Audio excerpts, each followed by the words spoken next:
pour la gloire.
Salutations en Jésus-Christ à tous ceux qui, de près comme de loin, ont choisi d'adorer Dieu avec nous à Samarie.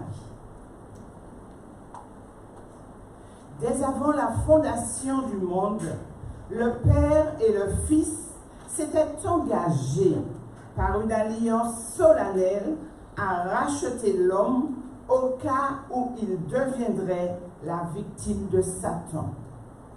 Il avait été arrêté irrévocablement que le Christ se ferait le garant de la famille humaine. Pour cela, nous allons acclamer Jésus. Acclamons Jésus, acclamons le Seigneur. Levons-nous.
Satan invente d'innombrables prétextes pour occuper notre attention ailleurs qu'aux objets qui devraient le plus nous absorber.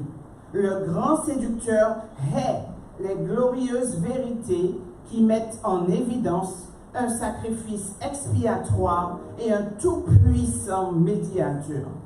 Il sait qu'il ne réussira dans ses entreprises qu'en détournant les esprits loin de Jésus et de sa vérité. Prosternons-nous en prière.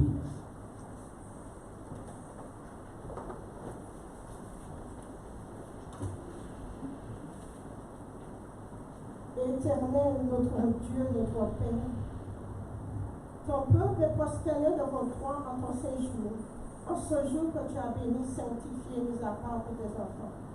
Nous voulons ce jour, Seigneur, te louer, t'adorer, te rendre toute la gloire qui t'est due, Seigneur éternel. Bénis ton peuple, Seigneur éternel, dans cet instant. Pardonne, Seigneur éternel. Bénis tous ceux qui sont restés à la maison, Seigneur, tous ceux qui sont malades. Bénis-les, Seigneur éternel. Pardonne encore une fois, Seigneur, de tous nos péchés dans le sang de Jésus qui a coulé pour nous sur la croix du Calvaire. Seigneur, nous reconnaissons que nous sommes des pécheurs, que nous avons besoin de ton amour, de ta grâce et de ton pardon, Seigneur. Lave-nous dans le sang de l'agneau qui a coulé pour nous sur la croix du Calvaire, Père éternel. Bénis-nous, Seigneur éternel. Bénis ton école du sabbat samarien ainsi que dans le monde entier, Seigneur. Bénis tous ceux qui dirigent ton école du sabbat, Seigneur. Que ta paix et ta grâce soient sur tous tes enfants, Seigneur éternel. Déverse sur nous, sur ton peuple, la bénédiction de ton séjour de sabbat. Et que seul ton nom soit adoré, soit loué, soit exalté en ton séjour, au nom de Jésus et pour ta gloire. Amen.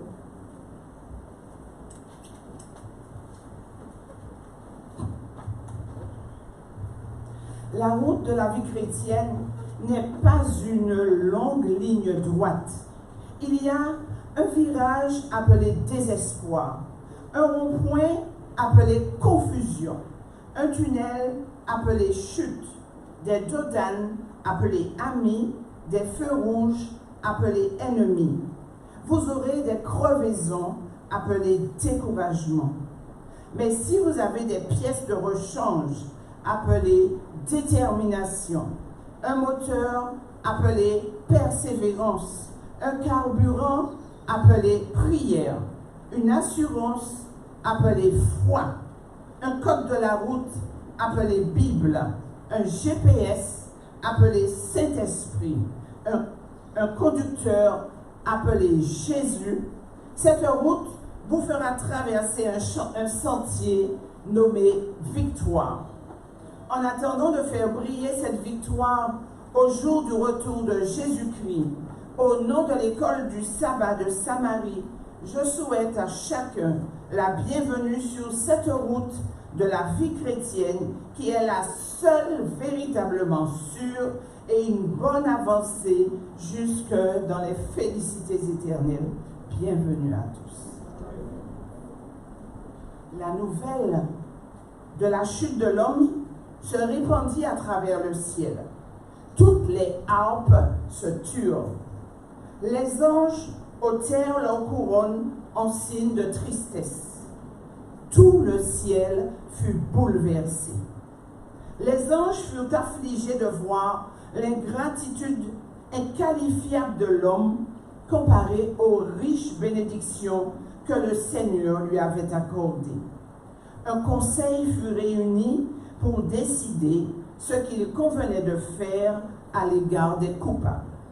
Le ciel se remplit de douleur lorsqu'on sut que l'homme était perdu et que ce monde créé par Dieu serait peuplé d'êtres condamnés à la souffrance, à la maladie et à la mort sans espoir de salut. Toute la famille d'Adam devait périr. Madame White, Sœur White nous dit, « Je vis sur le visage de Jésus une expression de sympathie et de douleur. Il s'approcha bientôt de la lumière éblouissante dont le Père était environné. L'ange qui était à mes côtés me dit, « Il a un entretien privé avec son Père. » Les anges semblaient très préoccupés pendant que Jésus s'entretenait ainsi avec le Très-Haut. 3 fois, il pénétra dans la lumière éclatante qui l'entourait. La 3e fois, il quitta le Père et la personne du Fils de Dieu fut visible. Il paraissait calme, exempt de toute perplexité. rayonnant d'une bienveillance et d'une beauté indicible. Il fit savoir à l'armée céleste qu'un moyen de salut avait été trouvé pour l'homme perdu et comment il avait intercédé auprès du Père, offrant sa vie en rançon, acceptant de subir la mort afin que les humains puissent obtenir le pardon. Par les mérites de son sang et par l'obéissance à la loi divine, les hommes rentreraient dans la faveur de Dieu, seraient réintégrés dans le merveilleux jardin et pourraient manger du fruit de l'arbre de vie. Alléluia, louange à Dieu. Levons-nous et chantons à la gloire de Dieu les paroles du numéro 24.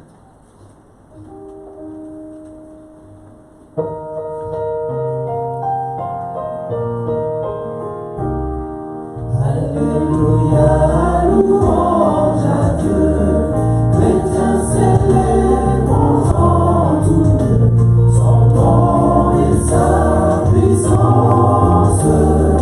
Bénissons ce Dieu créateur, chantons son règne et sa grandeur, exaltons sa clémence. Alléluia, Fils éternel, Sauveur de l'aube criminelle, reçois notre humble hommage, pénétré de ta charité, ton peuple par toi racheté, te bénis d'âge en âge.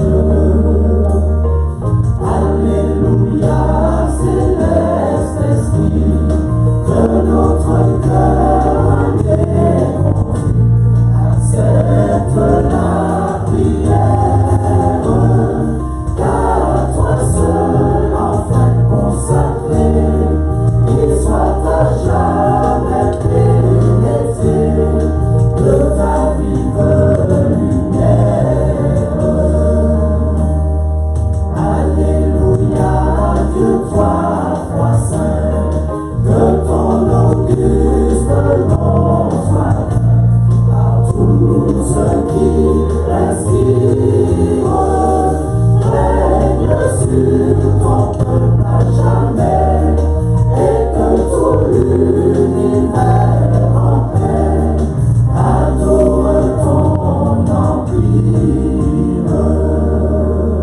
Merci, vous pouvez vous asseoir. Les anges ne purent se réjouir, car leur chef leur fit connaître le plan du salut.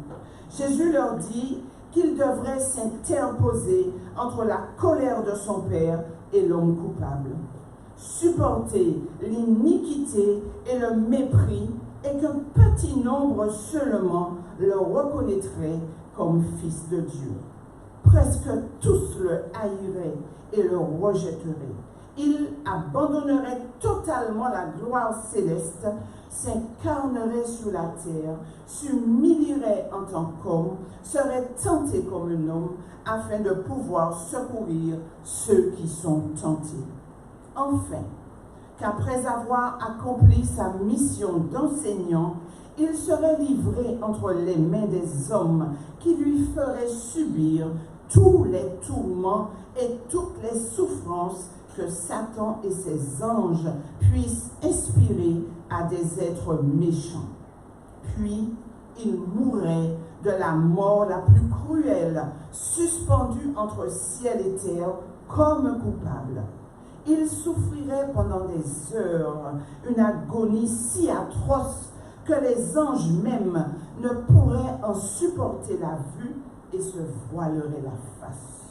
Jésus souffrirait non seulement dans son corps, mais traverserait une agonie mentale pire que les souffrances physiques. Le poids des péchés du monde reposerait sur lui. Il dit aux anges qu'il devrait mourir et ressusciter le 3e jour, puis que le Fils de Dieu monterait au ciel pour intercéder en faveur de l'homme coupable. Levons-nous et chantons au numéro 73, Rédempteur adorable sur la croix.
Penses-tu que le Père ait consenti à donner son Fils bien-aimé de gaieté de cœur? Loin de là. Ce n'est pas sans lutte que Dieu dut choisir entre deux alternatives, soit laisser périr l'humanité coupable, soit donner son Fils bien-aimé afin qu'il meure pour elle. Pour essayer d'en comprendre toute la portée, écoutons ce récit. Un jour de l'été 1937, John Griffith, contrôleur d'un pont-levis permettant au train de traverser le Mississippi, emmena avec lui au travail son fils de 8 ans, Greg. Vers midi, John leva le pont afin de laisser passer quelques bateaux tout en déjeunant avec Greg sur la plateforme d'observation. À 13h07, John entendit siffler au loin le Memphis Express. Vous dire que ce n'est pas un petit train qui va doucement. Il mit la main sur le levier afin de baisser le pont quand tout son être fut saisi d'horreur. Greg, son fils, avait glissé et était tombé au milieu des engrenages massifs qui faisaient fonctionner le pont. Sa jambe gauche était coincée entre les dents des 2 grands engrenages. À la vitesse de l'éclair, John se demanda que faire. Il n'y avait que 2 alternatives. Sacrifier son fils et épargner les 400 passagers du train, ou sacrifier les 400 passagers du train et épargner son fils. John connaissait son devoir. Se cachant le visage dans le creux de son bras gauche, il poussa le levier. Il poussa le levier de son bras droit. Le pont descendit et le train passa. Mais Greg, son fils, perdit la vie. Dieu fit face à la même alternative. Sacrifier son fils et épargner la race humaine, ou sacrifier la race humaine et épargner son fils. L'amour divin inspira le sacrifice de Jésus. L'un des devoirs les plus difficiles de pasteur est de rendre visite à des membres qui ont perdu un fils ou une fille.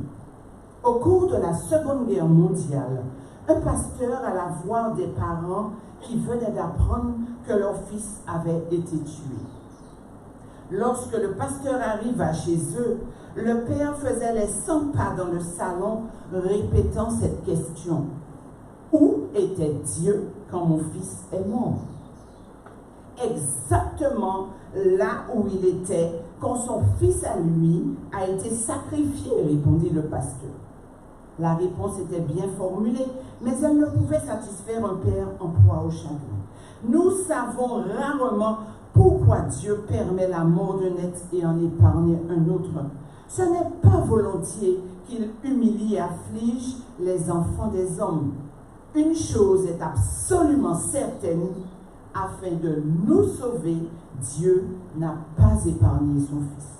En conclusion, la question suivante doit alors s'imposer à nous. Reconnaîtrons-nous la grande valeur de Jésus ou le négligerons-nous?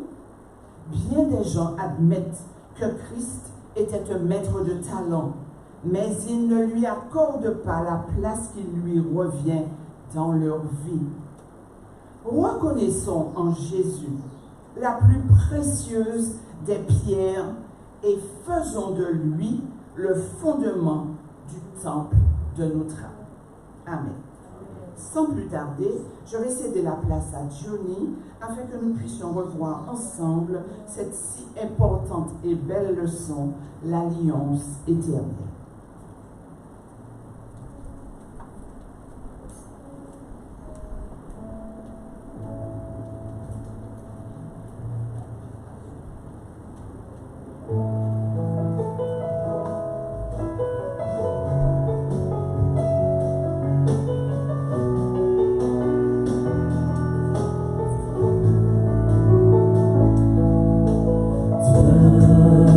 Nous voulons voir ta gloire.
Bonjour à tous. Je voudrais tout d'abord souhaiter la bienvenue à ceux qui sont présents ici, aussi bien que ceux qui sont au sous-sol et aussi ceux qui sont sur le réseau aussi. N'est-ce pas? Durant toute cette semaine, nous avons étudié une très belle leçon qui a pour titre l'Alliance éternelle. Et nous allons essayer de comprendre qu'est-ce qu'une alliance, n'est-ce pas? Lorsqu'on vous dit alliance, qu'est-ce que vous voyez? Combien de personnes? À peu près, au moins 2 personnes. Et lorsqu'on parle de vraiment une alliance, qu'est-ce que vous voyez? L'alliance, c'est pour quoi faire? Qu'est-ce qu'une alliance? Chaque partie de l'alliance a quelque chose à respecter. Ou apporter. D'accord. Nous avons cette déclaration qui se fait souvent, c'est les grandes firmes qui veulent racheter ou faire une alliance avec une petite. N'est-ce pas? Qu'est-ce qui se passe? Ils achètent. Et nous allons appeler ça un rachat. Mais lorsque nous examinons l'alliance de Dieu, nous allons voir de fur et à mesure comment ça se passe. Quelle est la première alliance que Dieu a faite? Alors, On nous dit depuis l'éternité. mais nous n'allons pas remonter de l'éternité, mais nous allons passer après le péché. Avec Noé. Que s'est-il passé? Lisons cela dans Genèse 6, le verset 8, et aussi bien que Genèse 7, le verset 1. Et moi, je vais dire pour nous. Notre lecture, ce sera une. Genèse 6, verset 8. Oui. Mais Noé trouva grâce aux yeux de l'Éternel. Genèse 7, verset 1. L'Éternel dit à Noé, entre dans l'arche, toi et toute ta maison, car je t'ai vu juste devant moi parmi cette génération. Noé va avoir une alliance avec Dieu. Pourquoi Dieu fait alliance avec Noé? Parce qu'il nous a dit que toute la population, tout ce monde qui est comment? Corrompu. Mais à travers cette corruption, il y a un homme. Et qu'est-ce que Dieu va faire? Dieu va faire alliance avec lui. En quoi consiste cette alliance?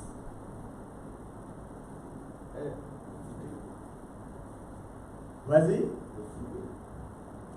Le sauver. Quoi encore? C'est bien. Mais quoi encore? Vous voyez, cette alliance va consister à construire une arche dans laquelle Dieu donc, va sauver la famille de Noé et tous ceux qui voulaient bien donc, entrer dans cette alliance avec Dieu. D'accord. Alors nous voyons que c'est Dieu qui propose l'alliance. On est d'accord? Nous allons passer de notre homme qui est la personne d'Abraham. Lorsque Dieu appelle Abraham pour la vocation, est-ce qu'Abraham est juste? Qu'est-ce que nous dit la parole de Dieu?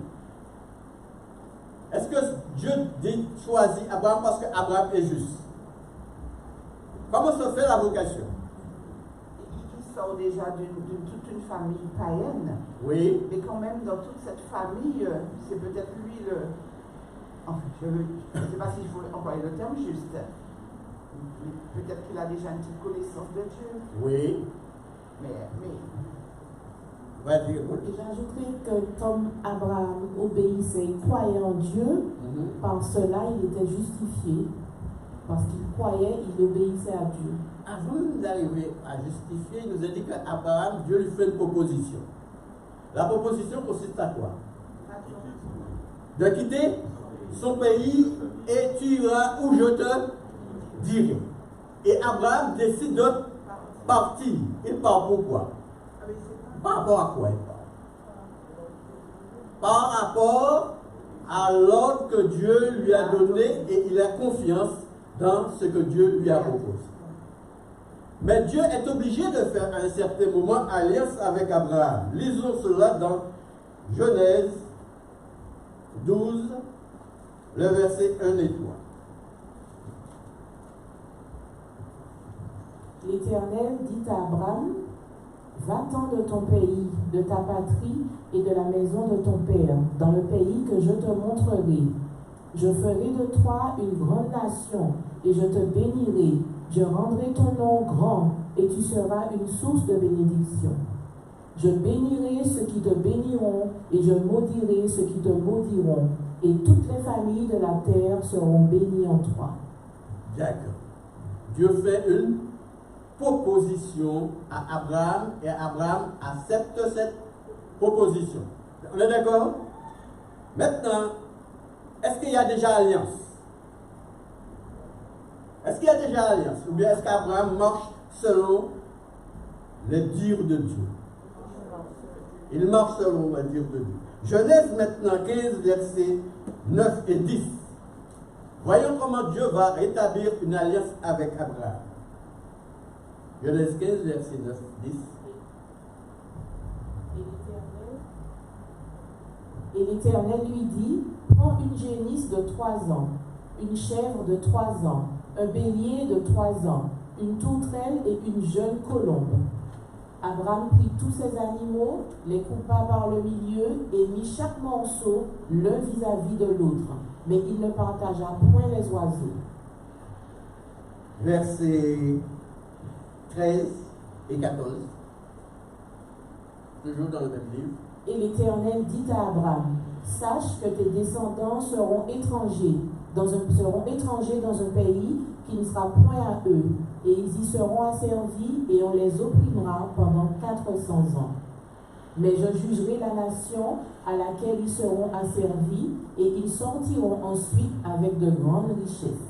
Nous dirons c'est une prophétie que Dieu va déjà prononcer. Mais l'alliance consiste à quoi maintenant?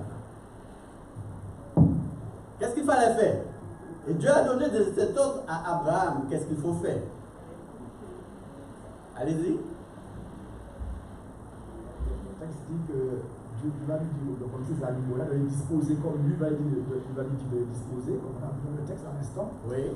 L'Éternel va passer par une flamme de feu entre les animaux, entre les morceaux d'animaux, pour pouvoir conclure cette alliance avec Abraham. D'accord. Et nous pouvions dire qu'à partir de cela, il y a une alliance. Nous avons souvent entendu, lorsqu'il y a mariage, les pasteurs ou même à la mairie, on dit un mot qui est très important. Avant de passer même l'anneau dans les doigts, qu'est-ce qu'on dit? Pour ceux qui viennent de marier, j'ai déjà oublié ça, parce que ça fait près de 50 ans pour moi. Valérie, qu'est-ce que tu nous dis? Que l'homme ne sépare pas ce que... Non, c'est Raymond. Raymond, c'est dans la tête de Raymond. Raymond, vas-y.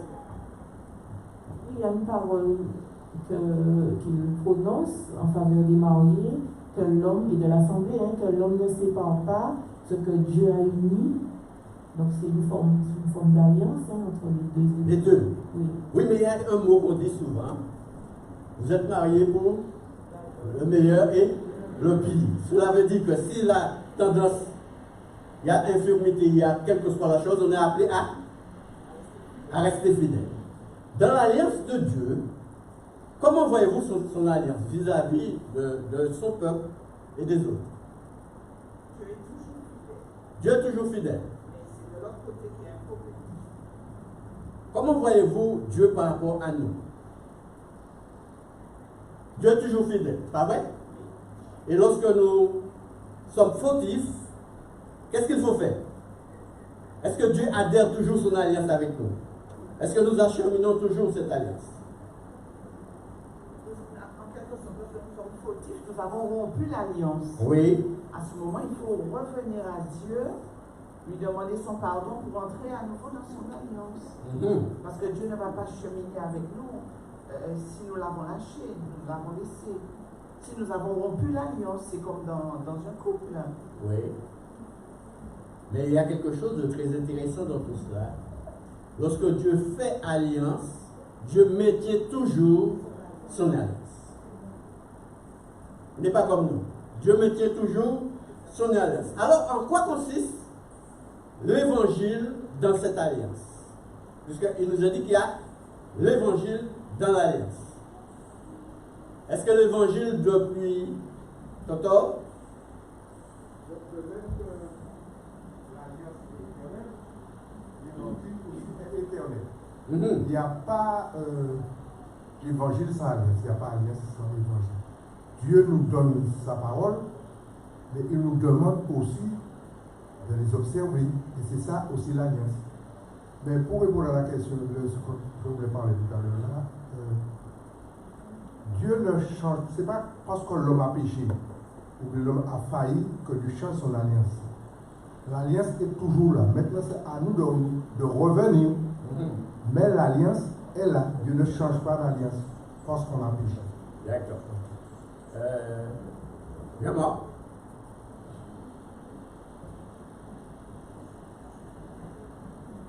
L'évangile, c'est la bonne nouvelle du salut en Jésus-Christ. Oui. Donc l'évangile, c'est la bonne nouvelle qu'une alliance est possible avec Dieu.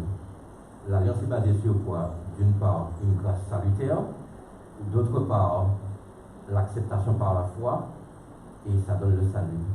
Donc en fait, il y a une relation forte entre l'évangile et l'alliance. Avec l'évangile, je dis aux autres que je bénéficie déjà d'une alliance et qu'ils peuvent aussi en bénéficier. Très bien. Dans cette alliance, nous verrons que Dieu fera alliance avec Abraham, avec Isaac et avec Jacob. Et c'est pour cette raison que la plupart des Israélites, lorsqu'ils disent le Dieu d'Abraham, Isaac et de Jacob, Dieu fit cette promesse à Abraham de lui dire tes descendants, et nous l'avons bien lu, seront opprimés pendant 400 ans. Mais lorsque la date sera arrivée, il va faire quoi de l'oppresseur? Va le saisir. Et il dit maintenant aux Israélites, lorsque vous sortirez, vous serez riches. Est-ce que c'est vrai? Lorsque Israël a laissé l'Égypte, ils sont sortis riches. Pourquoi? Parce que le peuple égyptien était tellement pressé qu'il parte et Israël leur a demandé tout ce qu'ils voulaient. Ils ont tout donné. Ils ont tout donné. Et nous voyons que l'évangile de Dieu arrive toujours au thème de l'AEV. Il dit déjà à Abraham 400 ans avant, tes enfants sortiront riches. Et on est d'accord sur ce but, n'est-ce pas? Maintenant, voyons ce que l'Alliance nous emmène dans Genèse 22, le verset 1 à 2 et 11 à 12. Après ces choses, Dieu mit Abraham à l'épreuve et lui dit, Abraham, et il répondit, me voici. Dieu dit, prends ton fils, ton unique, celui que tu aimes, Isaac, va-t'en au pays de Morija, et là offre-le en holocauste sur l'une des montagnes que je te dirai. De 11 à 11. Alors l'ange de l'Éternel l'appela des cieux et dit, Abraham, Abraham, et il répondit, me voici. L'ange dit, n'avance pas ta main sur l'enfant et ne lui fais rien, car je sais maintenant que tu crains Dieu et que tu ne m'as pas refusé ton fils, ton unique. Merci. Qu'est-ce que nous pouvions dire? La personne d'Abraham et ce que Dieu lui demande de faire. Nous savons dans cette période, toutes les alentours, on pratiquait, n'est-ce pas, les sacrifices d'enfants. Et Dieu propose à Abraham de faire la même chose. Pensez-vous qu'Abraham s'est posé des questions? Oui, mais souvent on pense qu'Abraham a accepté ça comme ça. Non, sûrement il s'est posé des questions. Frère,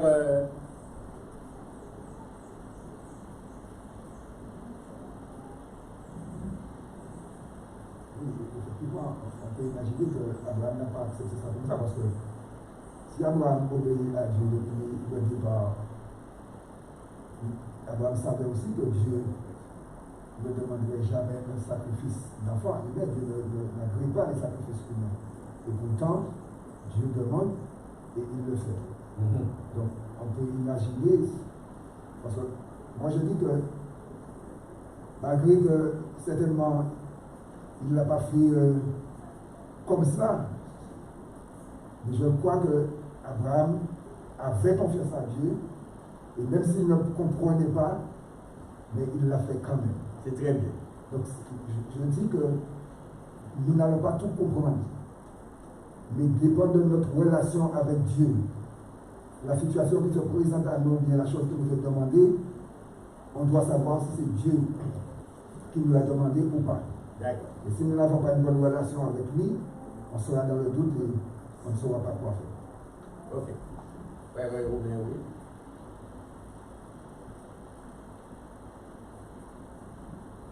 Au-delà de cela, je crois aussi qu'il y a cette volonté de Dieu cette volonté de Dieu d'éprouver notre foi. Donc, effectivement, lorsqu'il a demandé à Abraham de partir avec son fils Isaac pour offrir un sacrifice, au-delà de tout ce qu'Abraham avait déjà fait, et donc de la façon dont il vivait son alliance avec Dieu, Dieu a quand même voulu aller jusqu'au bout. Il a voulu mettre à l'épreuve encore Abraham et lui faire en quelque sorte une épreuve ultime, à savoir effectivement d'offrir son fils. Donc effectivement il y a ce côté de foi, la foi qu'il faut toujours remettre.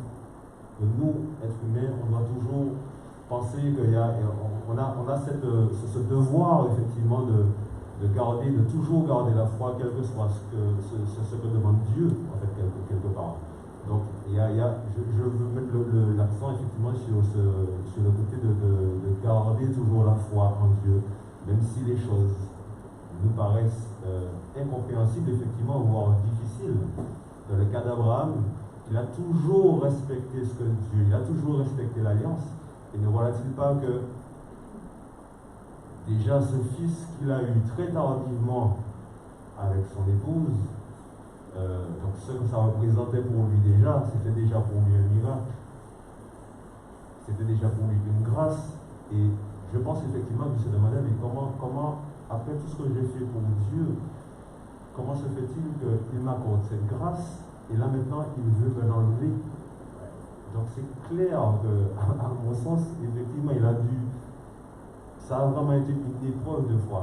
Et c'est une épreuve à laquelle, c'est un examen qu'il a réussi au la main. Voilà. C'était surtout ça, sur le côté épreuve et confiance totale qu'il faut faire à Dieu, à tout moment. Anthony?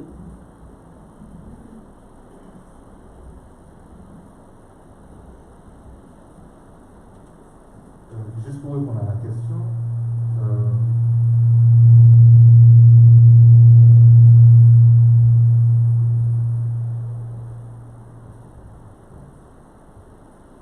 oui, il y a dans Hébreux 11, versets 17 à 19,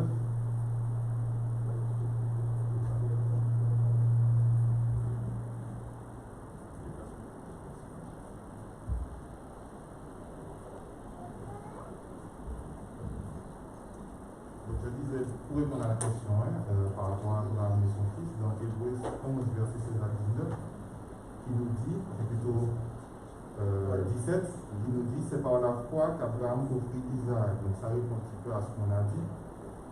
Lorsqu'il fut mis à l'épreuve et qu'il offrit son fils unique, lui qui avait reçu les promesses. Et le verset 19 qui dit, il pensait que Dieu est puissant, même pour ressusciter les morts, aussi le retrouvera-t-il par une sorte de résurrection. Très bien. Dieu, il savait.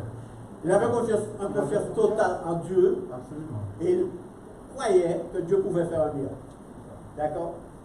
Maintenant, ce qui est intéressant dans tout cela, oui, vas-y. Je voulais juste ramener ça à un plan, à notre plan personnel, pas personnellement, mais de manière générale. Juste on a entendu un contact que j'ai eu avec une personne cette semaine, une bonne personne qui a un certain âge, une chrétienne, de notre église, en fait, une adventiste.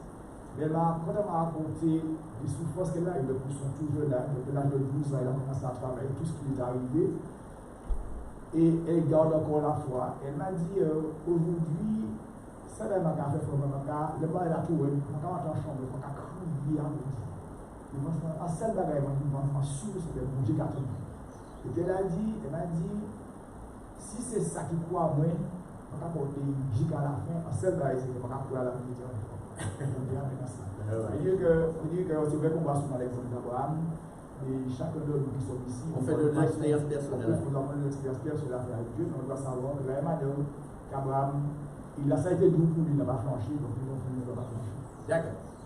Maintenant, lorsque les Hébreux arrivent en Égypte, ils sont du nombre de combien? 70. Et lorsqu'ils vont ressortir, nous allons lire cette histoire. Ils se trouvent dans Exode 12, le verset 35-36.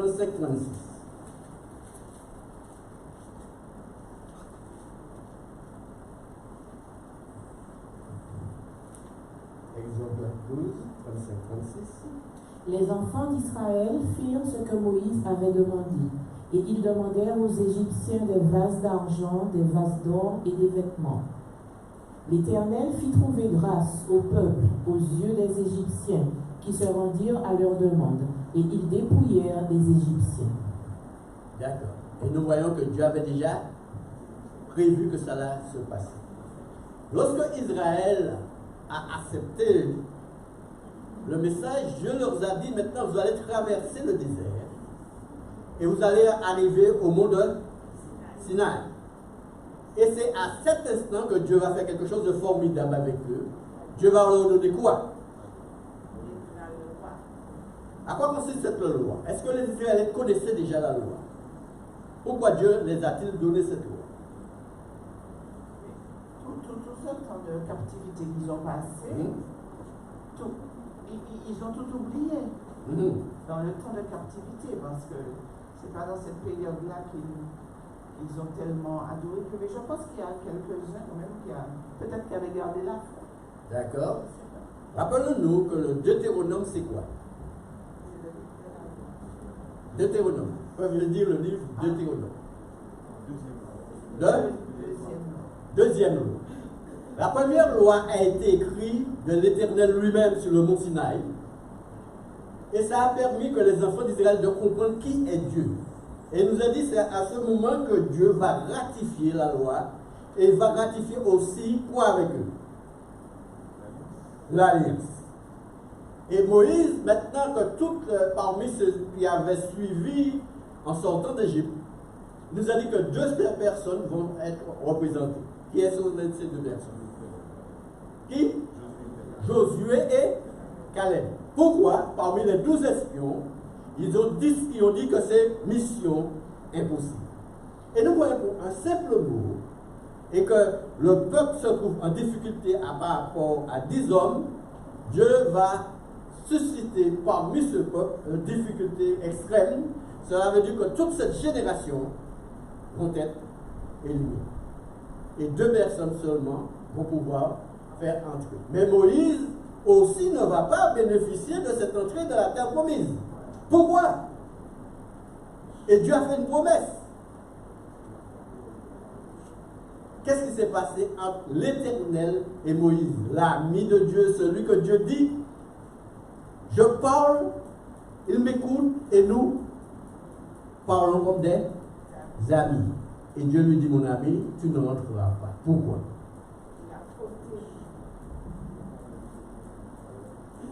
Pourquoi? Poussé par le peuple, il s'est laissé aller, puis il a fauté. Il a fauté. Il a désobéi à l'ordre de Dieu. Au lieu de parler au rocher, il a frappé. Oui, pour ce geste, il ne bénéficiera pas l'entrée dans la terre promise. Mais Dieu a un plan pour ses enfants, n'est-ce pas? Et Dieu a déjà réservé quelque chose pour lui. Tu le disais, François?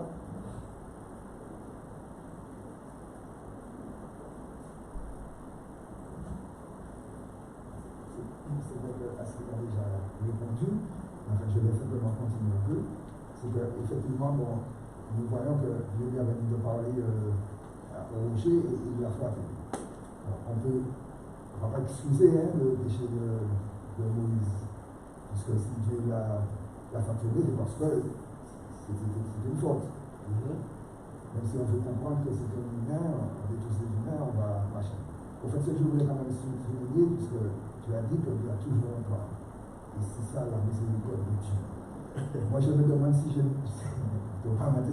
vis pas de la position de Moïse par rapport à la deuxième, parce que nous savons tous que plus tard, quand Jésus va prendre à l'écart ses 3 disciples pour aller prier, Il était là. Moïse était là sur la montagne de la transfiguration. Donc, en quelque sorte, même s'il n'est pas entré dans la Canaan terrestre, mais nous savons qu'il n'y a pas de problème pour la Canaan céleste. D'accord. Ben, vas-y. Valérie. Là, je pense un peu à David aussi. Regardez, David était très proche de Dieu. C'était aussi l'ami de Dieu.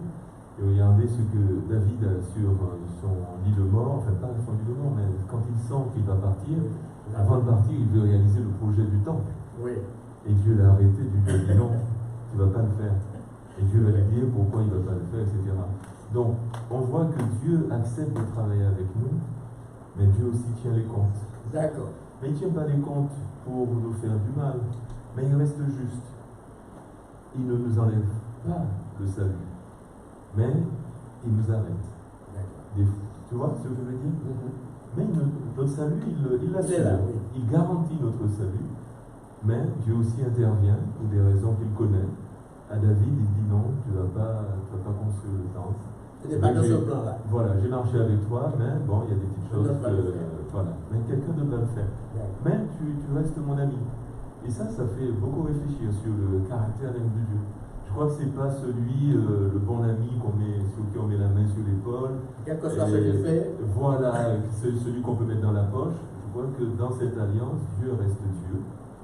Il est juste, il est fidèle, mais c'est aussi, il mérite d'être respecté. Les enfants d'Israël maintenant, pourquoi Dieu a-t-il choisi Israël?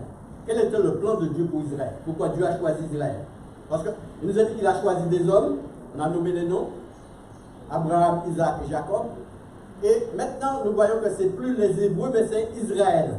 Quel était le but de Dieu de choisir Israël? Et dans la leçon, nous en parle. Vas-y. Alors, on nous dit que c'est pas parce qu'Israël était tellement plus juste ou plus que les autres, mais les autres étaient, il y avait vraiment des abominations, il y avait vraiment de la méchanceté, et Dieu voulait enrayer ce peuple-là. Mais aussi, il avait donné à Israël une certaine connaissance, et il voulait qu'Israël partage cette connaissance, cette lumière avec les autres. En quoi consiste cette lumière? L'évangile, le salut par la grâce et la connaissance de Dieu, parce que les autres ne connaissaient pas Dieu en tant que Dieu, en tant que tel. Et Apocalypse 14, verset 6-7, qu'est-ce que ça nous dit?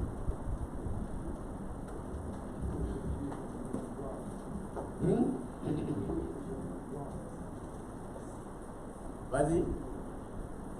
Apocalypse 14, verset 6 et 7.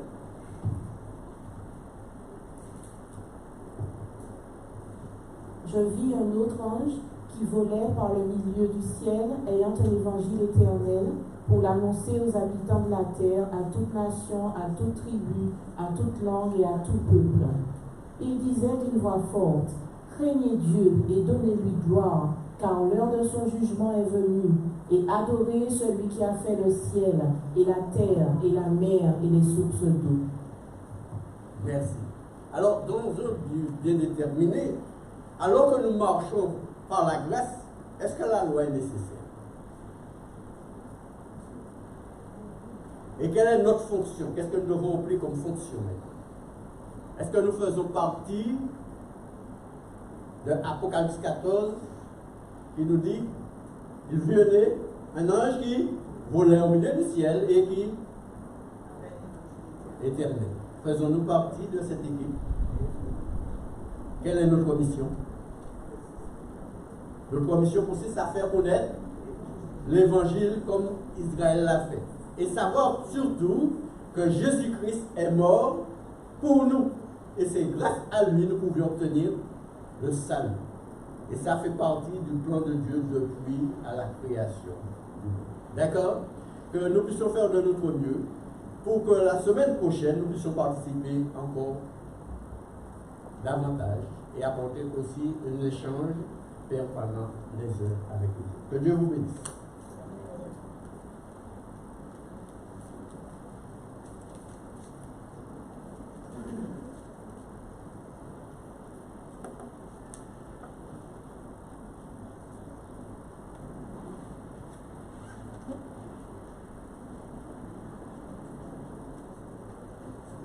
Bonjour frères et sœurs, je vous demande de prêter attention aux annonces.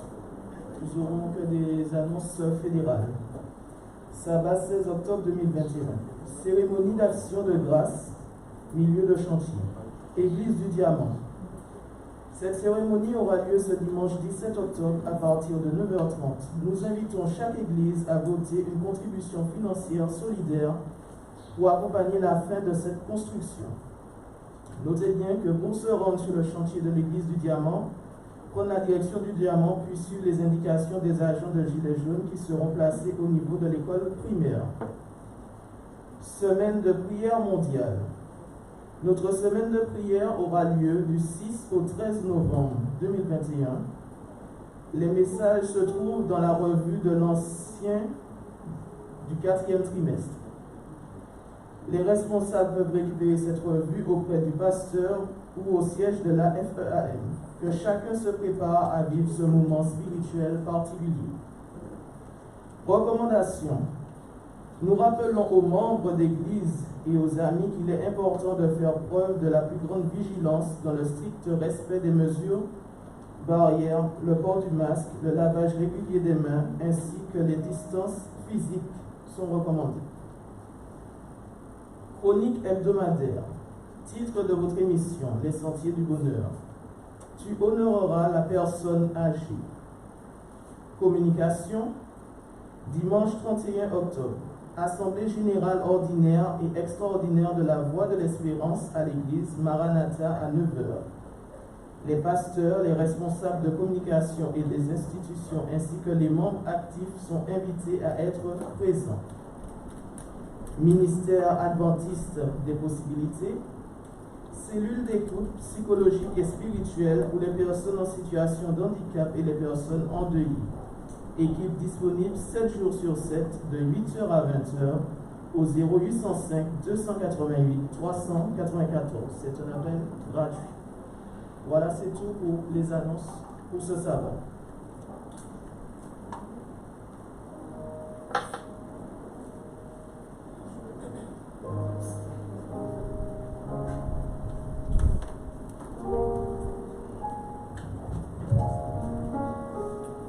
Bonjour frères et sœurs et excellent sabbat à chacun de vous.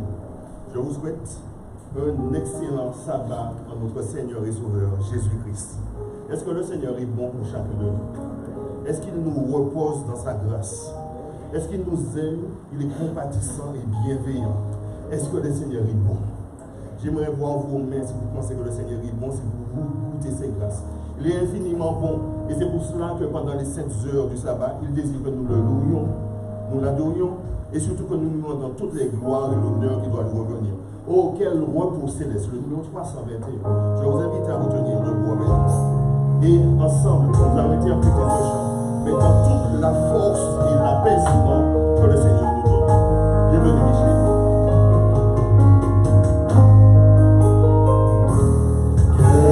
Oh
nous vous sommes offertes joyeusement par ceux qui vivent dans des conditions peu favorables, sont très agréables à Dieu.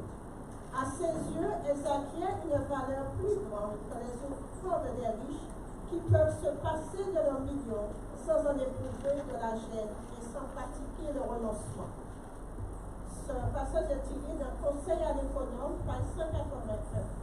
Les frères diacres sont priés de passer dans les rangs pour recueillir la dîme et les offrandes, tandis que l'assemblée chantera au chant approprié, le 334. C'est mon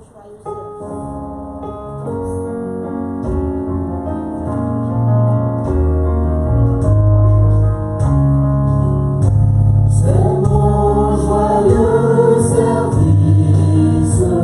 D'offrir à Jésus-Christ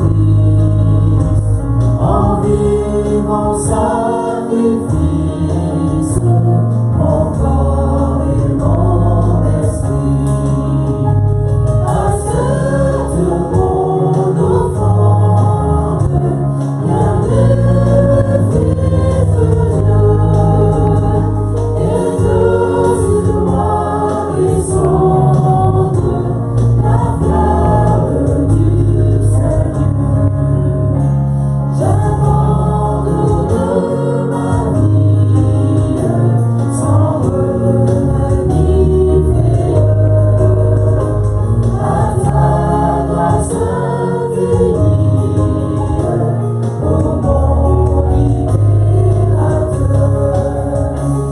Accepte mon offrande, bien-aimé Fils de Dieu, et que sur moi descende la flamme du Seigneur.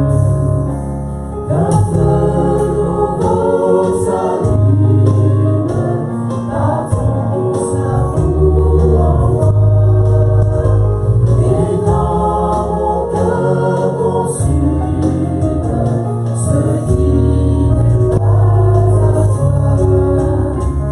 Accepte mon offrande, bien-aimé Fils de Dieu, et que sur moi descende la flamme du Seigneur.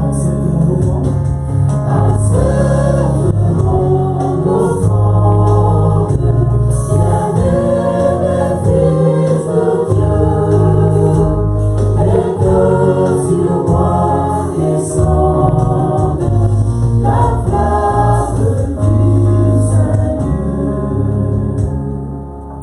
Les miséricordes du Seigneur sont incommensurables. Sa bonté est infinie. Il nous aime à une extrémité que nous ne pouvons imaginer.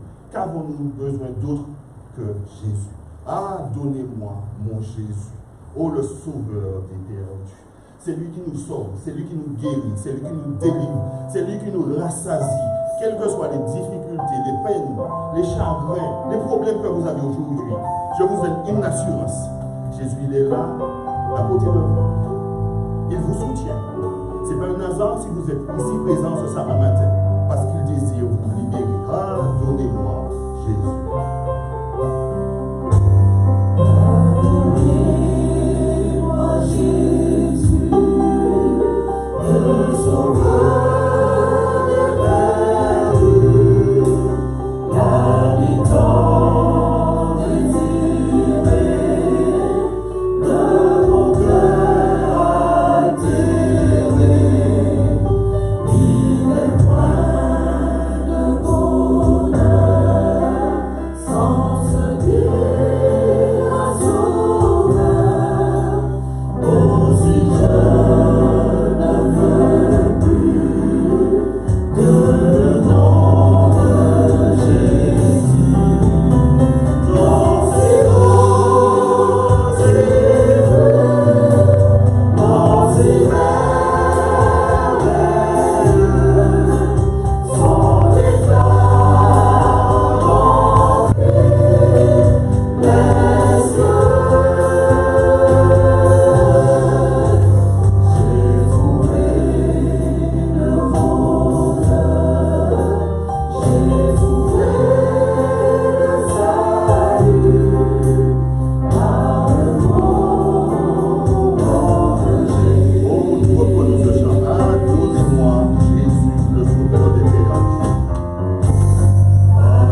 un jour indescriptible où lorsque notre Seigneur et Sauveur Jésus-Christ apparaîtra. Certains seront terrifiés, mais nous serons heureux. Ça fait si longtemps qu'on attend. Ça fait si longtemps qu'on se prépare. Et enfin, notre Seigneur et Sauveur Jésus-Christ revient nous chercher. Et cette espérance-là, nous l'avons tous. Nous y croyons et nous y travaillons. Et c'est pour cela que je vous invite à chanter la première et la troisième strophe du numéro 112. Oh, du ciel, bientôt Jésus va revenir. Chaque jour, nous devons vivre comme si c'était aujourd'hui que Jésus revenait. Du ciel, bientôt Jésus va revenir. Si c'était aujourd'hui, tous va dire nous reverrons venir. Si c'était aujourd'hui, alors tous les saints saluent, ses enfants sûrs sa venue, iront avec lui sur la lune.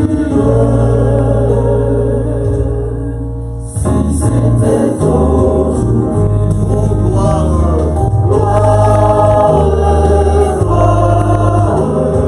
Jésus revient bientôt.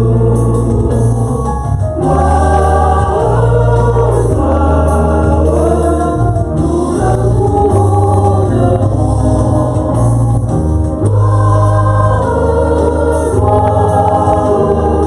Et nous l'adorerons.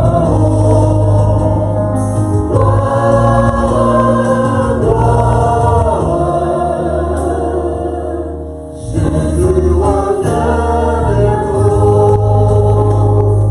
Oh, que Jésus trouve en nous les cœurs droits, s'il revient aujourd'hui. Veillant, priant aussi de savoir s'il revient aujourd'hui. Avant nous tous, c'est assurance, devant le brillant sa présence, dans le séjour de sa puissance. S'il revient aujourd'hui,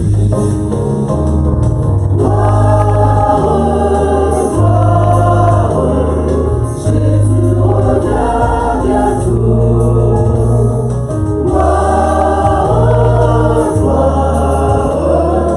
Nous le couronnerons.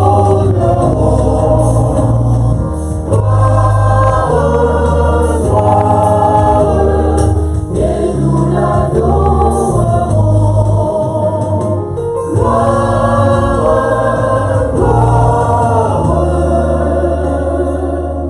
Jésus revient bientôt. Cette réalité du retour de Jésus, nous devons la vivre tous les jours. Nous devons en témoigner tous les jours. Nous devons le crier et le chanter tous les jours. Tournez-vous vers votre voisin. Aujourd'hui, c'est aussi un jour de partage. Peut-être que vous ne l'avez pas encore dit. Jésus revient bientôt. Prenons cette habitude. Jésus revient bientôt. Divine, Jésus revient bientôt. Jésus revient bientôt. Nous y croyons, nous le vivons. Et ensemble, nous allons tenir debout. Levons-nous. Jésus-Christ nous appelle le 648.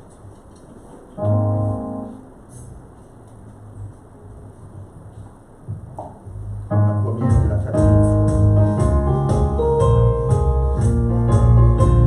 On va aussi, je vous invite à vous tenir debout et ensemble chantons dans mes deux cœurs. Levons-nous, Jésus-Christ nous appelle.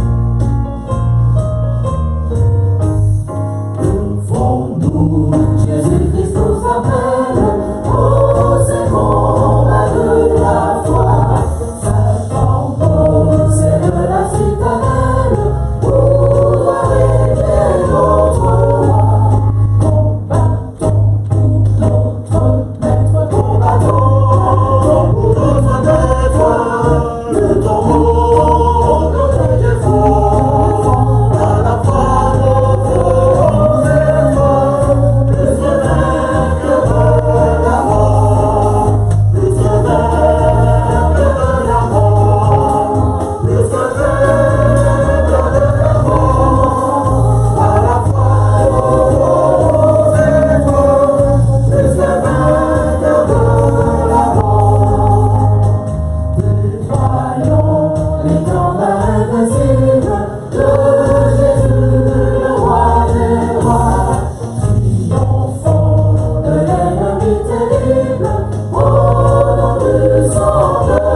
bon, nous ne saurons nous arrêter de le dire. Il est miséricordieux, il est compatissant, lent à la colère, mais riche en bonté. Tout ce que nous désirons, le Seigneur nous écoute. Tout ce qu'il a de bon pour nous, il nous le donne. Et quelles que soient les difficultés que nous avons aujourd'hui, quelles que soient les peines, les chagrins, les poids sur nos épaules, le Seigneur désire nous décharger. C'est pour cela que j'invite le frère Gasset à nous rejoindre. Nous allons avoir un petit moment de prière, de consécration, de demande de pardon et surtout de remise entre les mains de Dieu. Quel que soit le chagrin, la peine que vous avez, le désir de guérison pour vous-même, pour quelqu'un, le désir d'un changement pour vous-même, pour quelqu'un, le désir de quoi que ce soit, de changement dans votre vie. Nous sommes aujourd'hui en présence de notre Seigneur dans son Saint-Temps pour pouvoir l'adorer, lui rendre l'action de grâce et la louange qui doit nous revenir, mais surtout recevoir de lui des bénédictions, recevoir de lui une libération, recevoir de lui le pardon de nos péchés, recevoir de lui son amour. C'est pour cela que je vais vous inviter, vous qui vous trouvez en bas aussi, à vous mettre à genoux. Et le frère Gasset, je vais lui donner un micro, qui va prier pour chacun de nous, pour nos besoins, parce que les oreilles du Seigneur sont ouvertes, parce que nous l'avons loué, et son cœur est grand ouvert, désireux de nous bénir. Mettons-nous à genoux.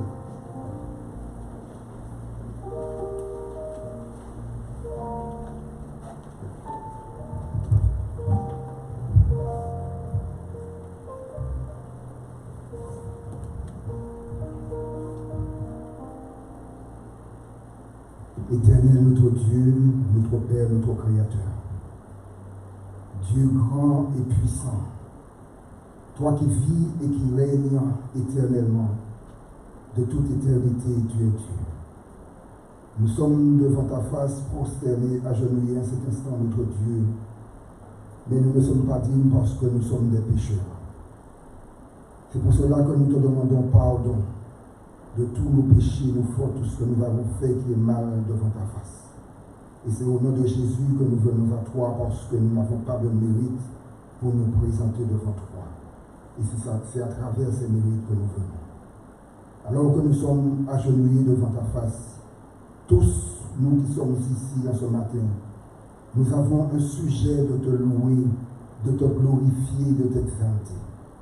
Certains parmi nous, Seigneur, ont connu des difficultés, des problèmes.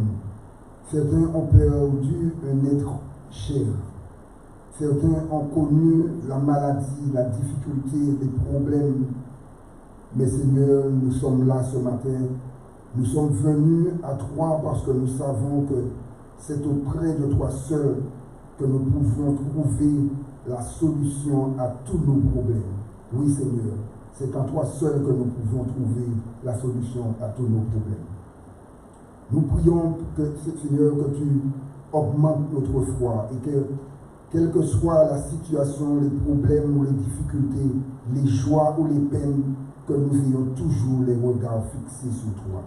Parce que nous savons, Seigneur, nous savons que ce qui nous attend dans l'éternité est inestimable et pas comparable. Il n'y a rien dans ce bas monde qui peut être comparé à la preuve. Tu nous as dit que ce sont des choses que l'œil n'a point vues, que l'oreille n'a point entendues. Ce sont des choses qui ne sont même pas montées à la pensée de l'homme. Seigneur, nous voulons te faire confiance, car tu n'es pas un homme pour mentir. Tu n'as jamais failli à ta parole. Quand tu as fait alliance avec l'homme, tu as toujours respecté ta parole. Nous prions, Seigneur, que nous aussi, nous te faisons confiance, quels que soient les problèmes, quelles que soient les difficultés. Je te prie, Seigneur, pour chacun de nous qui sommes ici présents. Peut-être que chacun de nous, nous avons un être cher que nous aimons, quelqu'un que nous connaissons, qui sont en problème, qui sont en difficulté. Alors, à travers cette personne qui est ici présente ce matin, Seigneur, qui écoute ta parole et qui soupire pour le bien-être de cette personne qu'elle aime, qu'elle considère, qui souffre. Seigneur, réponds à sa prière, réponds aux pensées, réponds au désir de son cœur. Si c'est un être qui doit être ramené parce que cette personne a abandonné, a lâché ta main, a pris peut-être son chemin, son envol, et croit être dans le bon chemin, avoir pris la bonne décision, éclaire, s'il te plaît, Seigneur, la pensée de cette personne ou de ces personnes, afin qu'elle voie la situation, afin qu'elle voie dans le chemin qu'elle marche n'est pas le bon, mais que c'est en toi qu'elle doit se confier, qu'elle doit revenir à toi, revenir à la bergerie. Oui, Seigneur, garde-nous dans ta paix, fortifie-nous, entends, écoute, exauce notre prière, pas que nous soyons dignes, mais nous l'avons fait au nom de Jésus et pour ta gloire. Amen.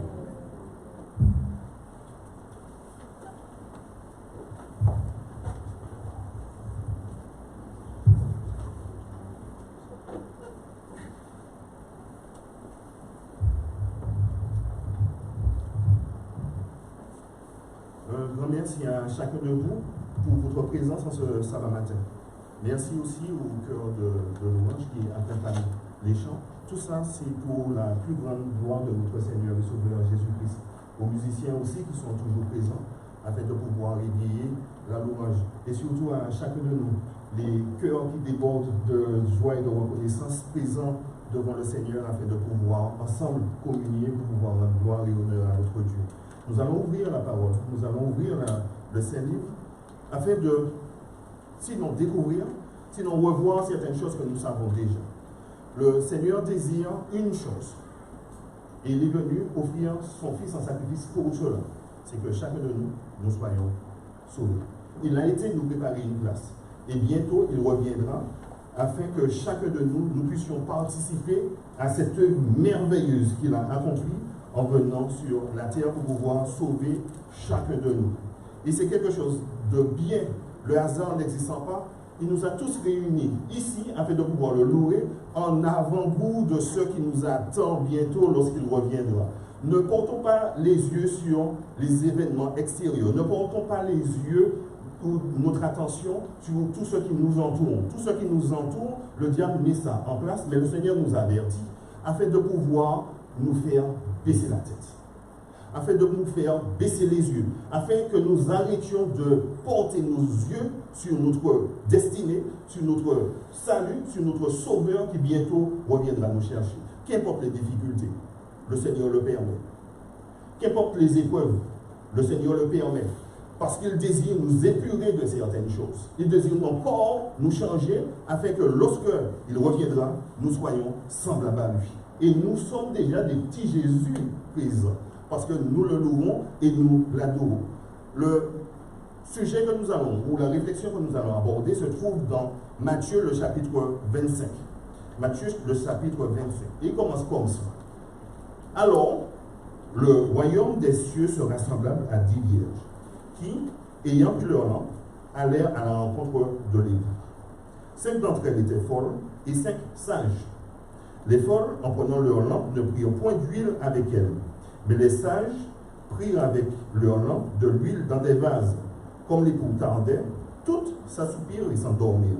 Au milieu de la nuit, on cria, « Voici l'époux, allez à sa rencontre. » Alors toutes ces vierges se réveillèrent et préparèrent leur lampe.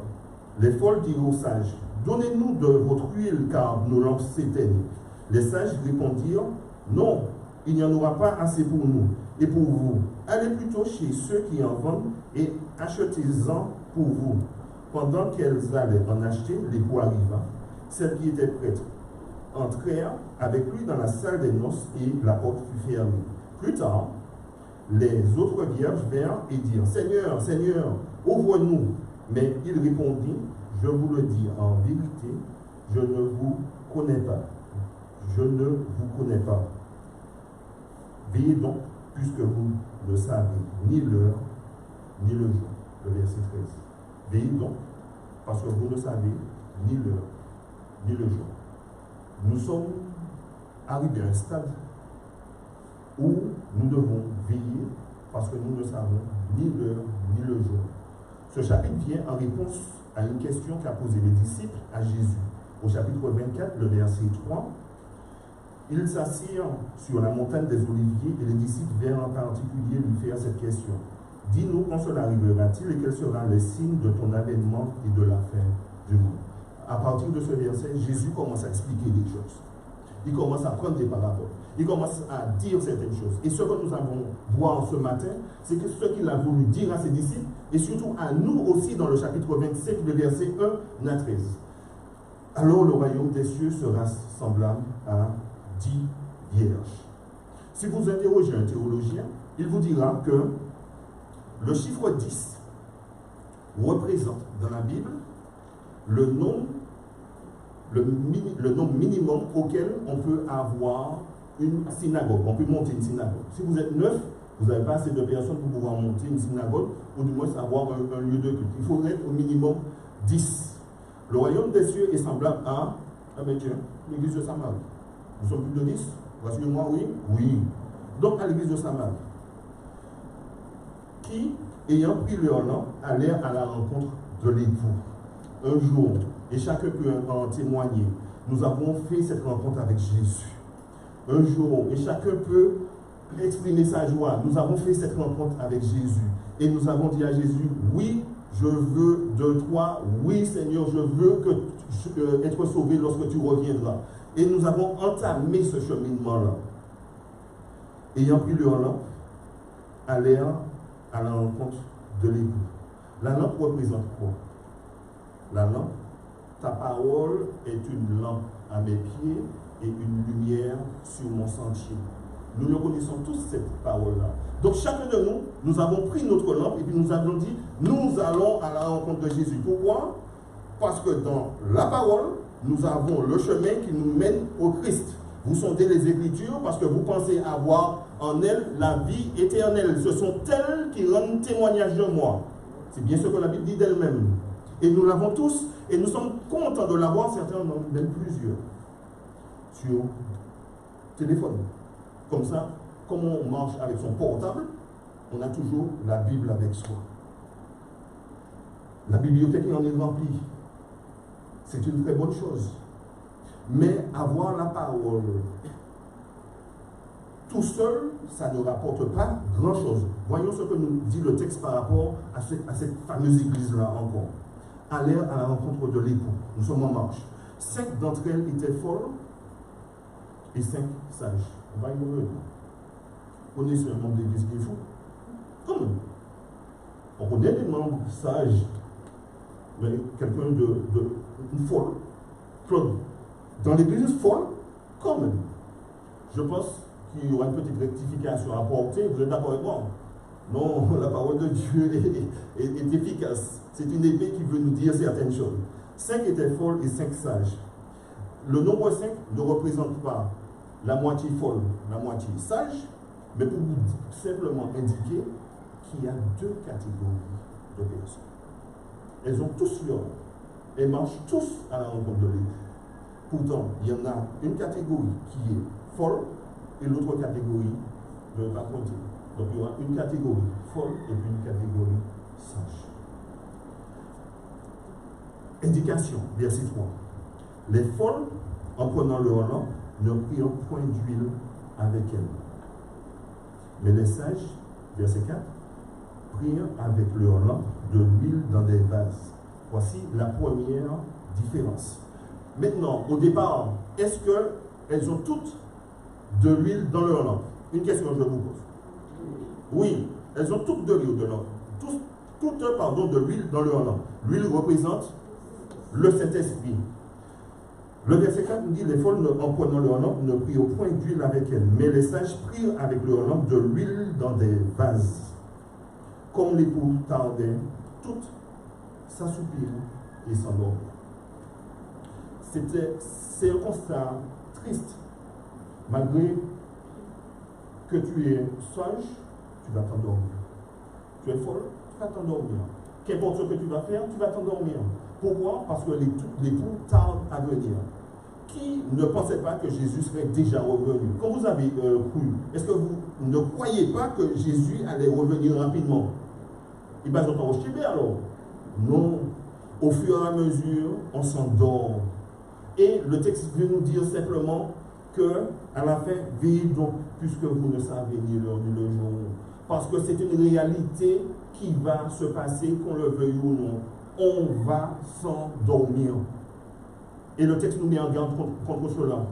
Par contre, il désigne deux catégories. La première, ils ont la lampe, ils ont de l'huile, mais n'ont pas de réserve. Elles sont folles. La deuxième, ils ont la lampe, ils ont de l'huile, mais ils ont un vase qui a de l'huile en réserve au cas où. Ce vase-là peut représenter quoi? Le caractère que Dieu veut former, forger en chacun de nous. Nous avons tous le Saint-Esprit. La preuve, nous sommes tous présents. Le Saint-Esprit nous guide, nous conduit, me permet de prêcher, me permet aux frères et sœurs d'intercéder pour vous. Et pourtant, avons-nous fait une provision supplémentaire de ce que nous avons et que nous estimons être nécessaire aujourd'hui? Nous avons une relation avec Dieu que nous estimons être suffisante. Nous nous levons, nous faisons notre culte, nous prions, nous témoignons et nous estimons que ce que nous faisons est suffisant. Nous avons la lampe, nous avons de l'huile dedans, donc nous fonctionnons. Et pourtant, à un certain moment, cela ne va pas suffire. Il y aura une différence qui va s'occasionner. Pourquoi? Parce que les sages, qu'est-ce qu'elles faisaient? En plus d'avoir, on va dire, cette apparence chrétienne, ces actions chrétiennes, ce que recommande en fait les actions que Dieu recommande dans sa parole, ils avaient aussi une transformation qui représente ces vases, leur caractère, où à chaque moment, le pas que leur accordait le Seigneur, ils acceptaient. Là où le Seigneur pointait des défauts en eux, ils acceptaient, même si c'est en pleurant, que ça ne devait pas faire partie d'eux-mêmes et que leur caractère devait être différent de celui de tout un chacun pour pouvoir représenter celui du Christ. Oh, l'exemple dans Jérémie du potier, où le potier prend la vase, malaie la vase, transforme la vase, casse le pot s'il n'est pas bon et recommence. Et cette œuvre-là, les sages l'acceptent. Tandis que les folles, m'en bon comment il y a. La preuve, je me rappelle chez les autres. Donc, je vous envoie un peu plus. M'en bon comment il y a. Pas de dire quoi que ce soit. M'en dit la Bible, je peux expliquer les textes. Je peux témoigner de certaines choses. Mais finalement, ce que le Seigneur me dit qui n'est pas bon dans ma vie, à quel moment que j'accepte que cela soit changé, cela ne passera pas à les portes du ciel. Nous avons tous la parole. Nous la connaissons tous. Et pourtant, nous faisons des entorses à la parole. Soit par du vol, et en estimant que si c'est les impôts, on peut se permettre de tromper les impôts. Soit en étant infidèle, et puis en justifiant notre infidélité en disant que c'est l'autre qui a commencé, soit en mentant, soit en etc. Nous avons le Saint-Esprit qui nous indique que ce que nous faisons n'est pas bon. Parce que le Saint-Esprit continue à nous protéger, à nous guider, nous refusons de faire des réserves d'huile et surtout de former ce caractère qui sera à la ressemblance du caractère de Jésus-Christ. Le seul caractère qui franchira les portes du ciel, c'est celui de Jésus-Christ. Ayez en vous les sentiments qui étaient en Jésus-Christ. C'est une œuvre de transformation extraordinaire qui va faire où la différence va se faire. Pas là maintenant. C'est trop facile et nous aimons faire ça, de pointer les autres pour pouvoir dire certain que monsieur, ceci, etc. Vous ne voyez pas combien de temps qu'il passe au pied de son lit en train de supplier le Seigneur d'enlever ce qu'il a en lui qui n'est pas bon. Et le Seigneur forme son vase et il met l'huile de son Saint-Esprit. Ah, monsieur, tenant la vie qui marchait, ou bien mademoiselle qui marchait, etc., etc. Dans l'intimité, vous ne voyez pas les pleurs de cette personne, mais comme celui qui était monté au temple, et qui dit, Seigneur, je te rends grâce de ne pas être comme un tel. Ce trait de caractère-là qui n'est pas de Christ, nous l'aimons parce que nous aimons la supériorité, l'aisance, la beauté.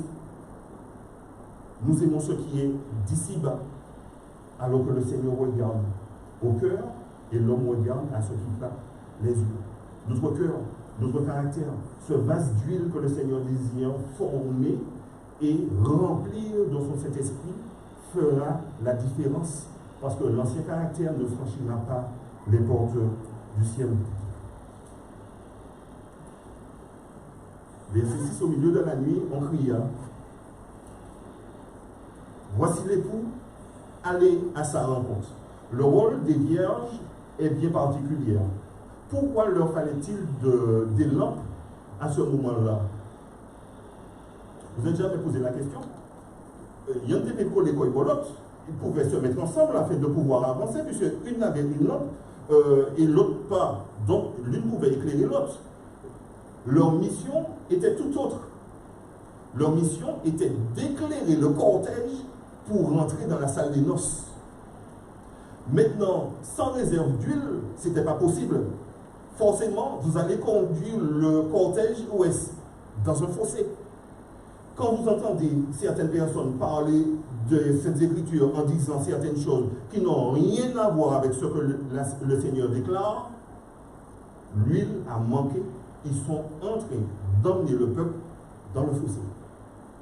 Si nous n'avons pas fait ces réserves d'huile-là, nous serons ni aptes à pouvoir conduire le cortège, parce que nous sommes l'équipe qui doit conduire ce cortège-là. Et encore moins, si nous voulons le conduire sans cette huile-là, nous allons conduire le cortège dans l'erreur. Oh, le Seigneur place sur nous une œuvre extraordinaire et nous invite à chaque moment à accepter que la manière dont nous sommes, nous ne sommes pas bons et que lui veut nous transformer à son image, à sa ressemblance. Acceptons de lui tous les coups de bâton qu'il nous donne. Acceptons de lui tous les reproches qu'il nous fait. Parce que ce qu'il veut, ce n'est pas que nous soyons bien ici-bas. Il veut que nous soyons bien là-haut avec lui. Et tant que nous perdrons de vue cette réalité, nous nous efforcerons d'être bien ici-bas. Et c'est une réaction humaine, et c'est pour cela qu'à chaque jour, nous devons avoir la parole de Dieu à nos pieds, et ce Saint-Esprit-là qui doit nous éclairer sur le chemin. Moïse, quand le Seigneur lui a dit que tu ne vas pas faire entrer le peuple, quelle réaction qu'il a eue? Il était triste. Dieu ne savait-il pas ce qu'il faisait? Il ne voulait pas qu'il rentre dans la terre promise terrestre, mais il le faisait rentrer par anticipation dans la terre promise céleste. Est-ce que ce n'était pas meilleur? Les plans de Dieu sont toujours meilleurs que nos plans, que ce que nous voyons. Et c'est pour cela que le Seigneur désire vraiment nous détruire, pour que quand il va nous reconstruire et nous remplir d'huile, même si nous nous sommes endormis, même si nous nous sommes affaissés, il va nous relever. Alors, toutes les vierges, verset 7, se réveillèrent et préparèrent leurs lampes. Les folles dirent aux sages, donnez-nous de votre huile car nos lampes s'éteignent. Les sages répondirent, non, il n'y en aura pas assez pour nous et pour vous. Allez plutôt chez ceux qui en vendent et achetez-en. Il n'y en aura pas assez pour nous et pour vous. Les expériences que chacun de nous vivons aujourd'hui peuvent servir à encourager les autres, mais ne peuvent pas rendre les autres plus forts. Parce que nous avons vécu certaines choses et nous savons comment le Seigneur est intervenu dans nos vies afin de pouvoir nous donner la victoire. Nous pouvons en témoigner, nous pouvons le dire, nous pouvons le publier à qui veut l'entendre, mais ce n'est pas ces expériences-là qui seront les expériences de l'autre. Il entendra, il aura peut-être envie de faire pareil. Ça veut dire que le caractère que Dieu nous donne, le Saint-Esprit qu'il met en nous, c'est ce qu'il nous a donné. Chacun doit militer pour lui-même, chacun doit travailler pour lui-même, parce qu'arrivé à un certain moment, il y aura une faim, il y aura une soif de la parole de Dieu. Personne n'aura assez de lumière pour pouvoir la trouver. Si nous n'avons pas été éclairés aujourd'hui avec suffisamment de réserve d'huile pour après, nous serons dans les ténèbres, nous n'allons pas voir devant. Le Seigneur est bon. Et ce qu'il désire, c'est que le maximum soit sauvé. S'il a précisé qu'il y a deux catégories, c'est qu'à son retour, il y a quand même ces deux catégories.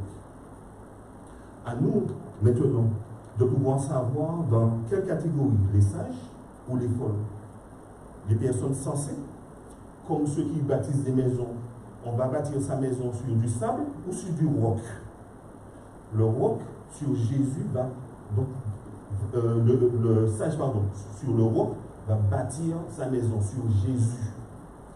Le fou, la folle, l'insensé va bâtir sa maison sur du sable, sur du travail. Seigneur, donc tous les dimanches, tous les mercredis, tous les samedis, via Zoom, etc., j'ai besoin de travail. Seigneur, permets-moi de pouvoir avoir du travail, etc. Une fois fait, Zoom disparaît, réunion disparaît, rencontre de prière disparaît, etc. Je n'ai pas le temps pour ça.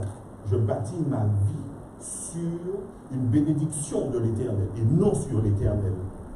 Seigneur, j'aimerais avoir des enfants, mais une fois qu'on a les enfants, plus de services au niveau de l'église, plus de témoignages dans le quartier, plus rien du tout. Les enfants me prennent trop du temps. Une bénédiction de l'Éternel, nous bâtissons notre vie dessus et non sur le roc qui est Jésus-Christ.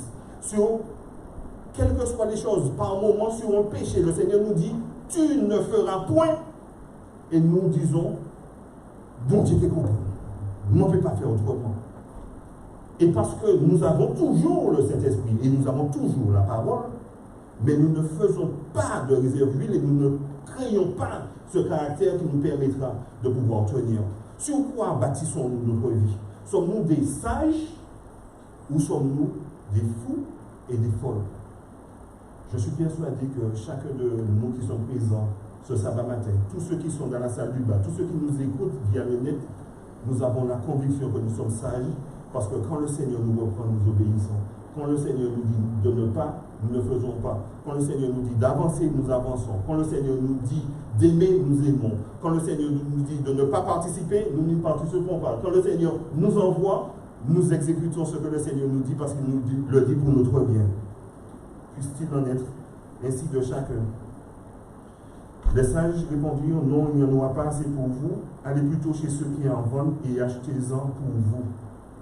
Pendant qu'elle allait en acheter, l'époux arriva. Celles qui étaient prêtes entrèrent avec lui dans la salle des noces et la porte fut fermée. Plus tard, les autres vierges vinrent et dirent, Seigneur, Seigneur, ouvre-nous. Mais il répondit, je vous le dis en vérité, je ne vous connais pas. Je ne vous connais pas. Nous avons cheminé pendant des années avec le Seigneur. Nous avons eu sa parole en main dans notre cœur. Nous avons vécu, nous avons suivi les réglementations de la sœur White, ce que la Bible nous enseignait. Nous avons fait tout cela. Je ne vous connais pas. Pourquoi? Nous n'avons pas fait la réserve d'huile au-delà du nécessaire qui nous permet justement de pouvoir franchir les portes du paradis. Oh, le Seigneur désire que chacun de nous soit sauvé. Il veut vraiment que nous reconnaissions qu'il y a une seule voie pour pouvoir parvenir au salut, et c'est sur cette seule personne, Jésus-Christ, que nous devons bâtir notre vie, notre salut et notre avenir. Qu'importe ce que nous avons qui nous détourne de Jésus, nous devons le mettre de côté. Qu'importe ce que nous croyons qui va nous détourner de Jésus, nous devons abandonner cette croyance. Qu'importe la pratique que nous avons et qui nous empêche de pouvoir garder cette communion avec Jésus, nous devons y renoncer. La parole de Dieu doit être notre principale source d'énergie, et le Saint-Esprit que Dieu nous donne doit pouvoir croître afin que notre caractère soit formé, afin que Dieu puisse nous remplir de son Saint-Esprit pour que quand les temps difficiles, et les temps difficiles sont déjà là, nous puissions rester debout et continuer à avancer et éclairer les autres sur le chemin qui mène au royaume de Dieu. Je ne vous connais pas. Nous avons chanté les louanges du Seigneur. Il connaît chacun de nous par notre nom. Et c'est pour cela qu'il désire vraiment nous changer, nous transformer, nous purifier. Veillez donc, puisque vous ne savez ni l'heure, ni le jour où le Fils de l'homme apparaîtra. Entre tes mains, j'abandonne tout ce que j'appelle le mien. Oh oui, prends tout Seigneur, oui, prends tout Seigneur. C'est le dernier chant que nous allons interpréter. Je vous invite à vous lever. nous invite vraiment à relever la tête. Ne regardez pas toutes les saletés que le diable met à nos pieds pour nous empêcher d'avancer. Et il y en aura énormément et de plus en plus. Mais le Seigneur désire vraiment nous purifier, nous changer, casser en nous ce qui n'est pas de lui, nous transformer à son image, à sa ressemblance. Bientôt, mais vraiment très bientôt, il reviendra. Et s'il nous le montre, entre tes mains, abandonnons-nous entièrement entre les mains du Seigneur. Tout ce que j'appelle le mien, à personne, Seigneur,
C'est pour cela qu'après ce service, je vais vous inviter à venir.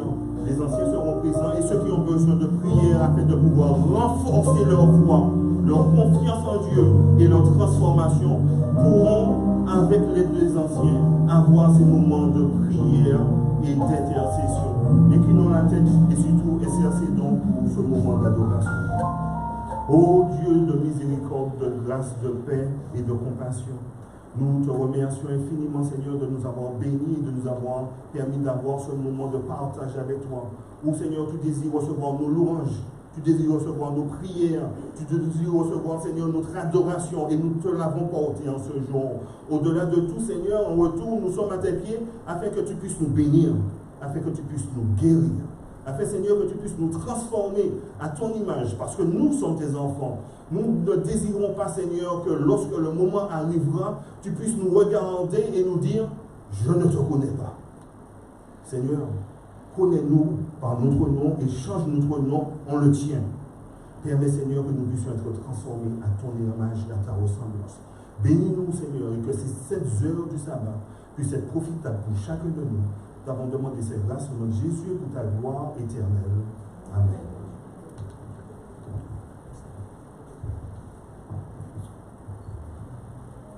Le dernier chant, ce sera Dieu que tes eaux vivent. Et tous ceux qui souhaitent avoir un moment d'intercession, n'hésitez pas.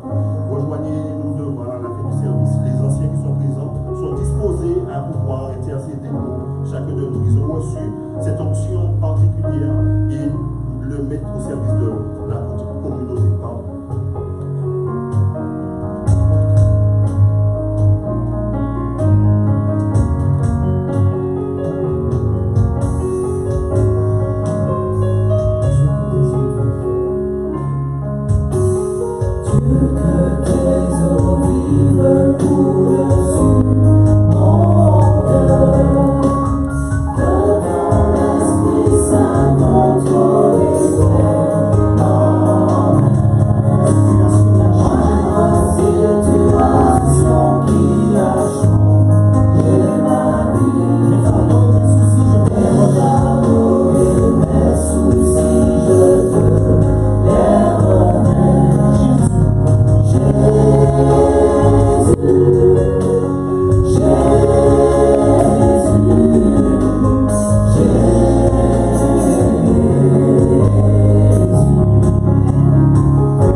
à tout